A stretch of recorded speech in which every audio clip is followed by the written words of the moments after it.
بسم اللہ الرحمن الرحیم۔ او جانے کچھ کے دوستوں کو ویلکم۔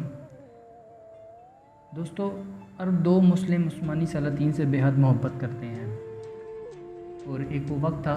جب ان کا جمعے کے تمام خطبوں میں ذکر کیا جاتا تھا۔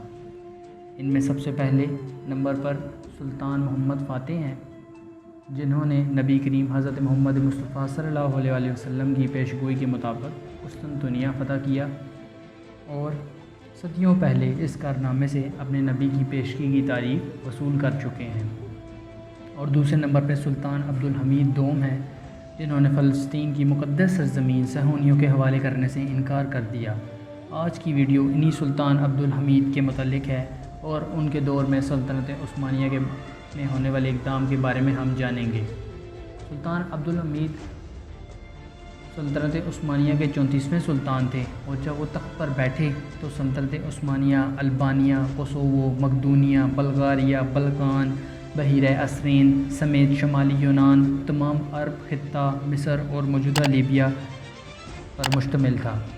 جسے دو صوبوں میں تقسیم کیا گیا تھا۔ سلطان عبدالحمید جوانی میں اپنے چچا سلطان عبدالعزیز کے ساتھ یورپ کے مختلف دارالحکومتوں کا دورہ کر چکے تھے، جن کے اندر لندن، پیرس اور وینس شامل ہیں۔ اسی لیے وہ عالمی سیاست سے بخوبی واقف تھے اور یورپی اقوام کے مزاج اور کلچر سے بھی واقفیت رکھتے تھے۔ انہوں نے اپنے دور حکومت میں مغرب کے ساتھ معتدل پالیسی اختیار کی، میں اسلامی ممالک سے اخوت اپنائے رکھا اور سلطنت میں اپنے اقتدار کو مضبوط کیا۔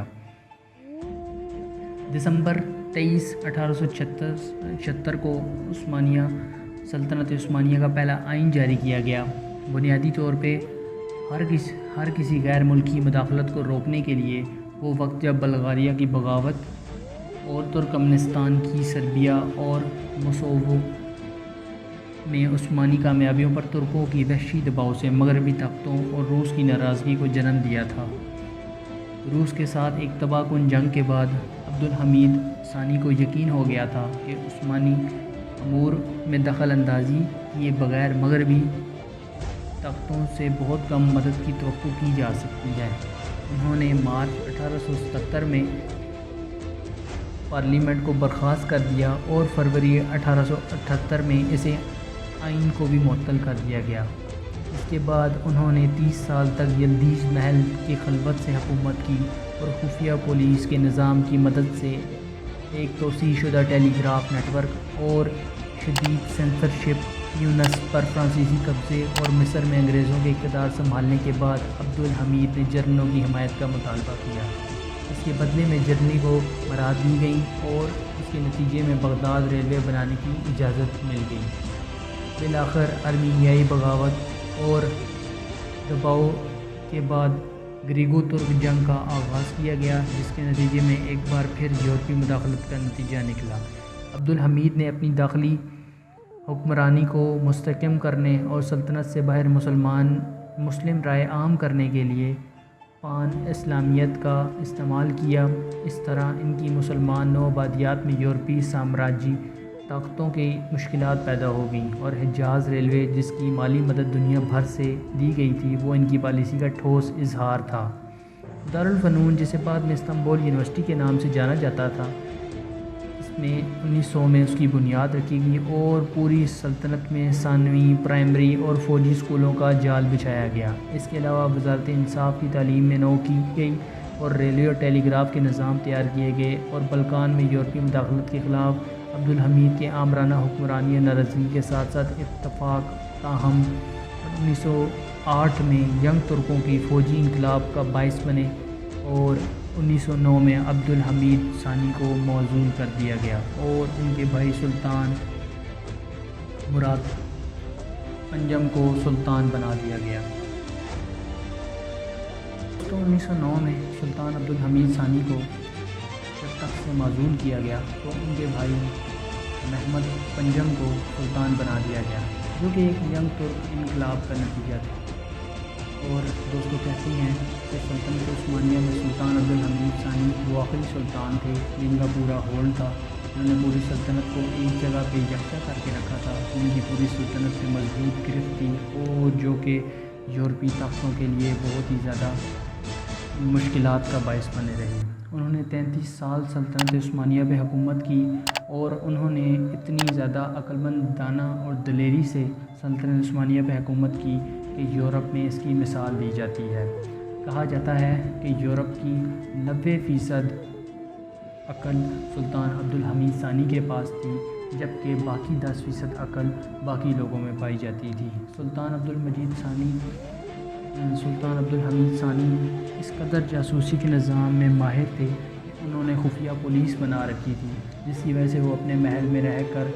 ہر طرح کی سازشوں کو ناکام کرتے تھے، حتیٰ کہ 1905 میں ان کی قاتلانہ سازش کو بھی انہوں نے ناکام بنا دیا، اور اس کے علاوہ ان کے خلاف جتنی بھی بغاوتیں ہوئیں انہوں نے اس سب کو کچل کے رکھ دیا، اور سلطنت کے استحکام کے لیے انہوں نے دن رات کوشش کی۔ اور کہتے ہیں جب 1876 میں سلطان عبدالحمید ثانی کو تخت پہ بٹھایا گیا،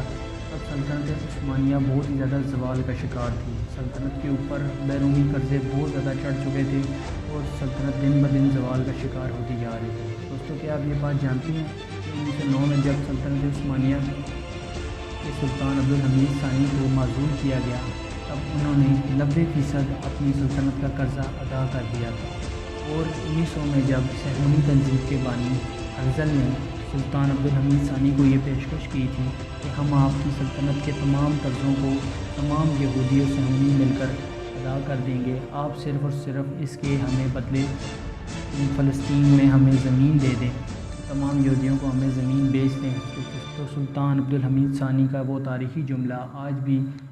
کتابوں میں پایا جاتا ہے اور یاد کیا جاتا ہے کہ بات اگر میری زمین کی ہوتی یا میری ہوتی تو میں وہ دے دیتا، لیکن یہ زمین میرے بزرگوں نے اپنے خون سے حاصل کی ہے اور یہ تمام مسلم امہ کی سرزمین ہے۔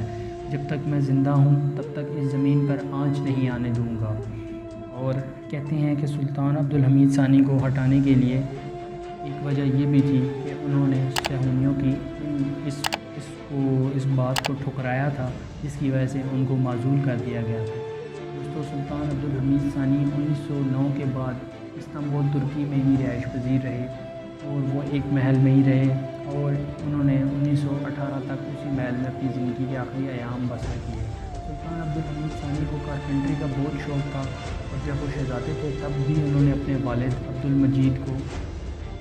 تحفے میں ایک ٹیبل اور ایک الماری اپنے ہاتھوں سے بنا کے دی تھی، اور اپنے معزول ہونے کے وقت سے پہلے بھی وہ کارپینٹری کا کام کرتے تھے، اور معزول ہونے کے وقت کے بعد بھی وہ محل میں اپنی کارپینٹری کا کام جاری رکھا انہوں نے۔ اور 1918 میں فجر کی نماز کے بعد ان کے دل کی دھڑکن بند ہونے سے ان کی وفات ہوئی۔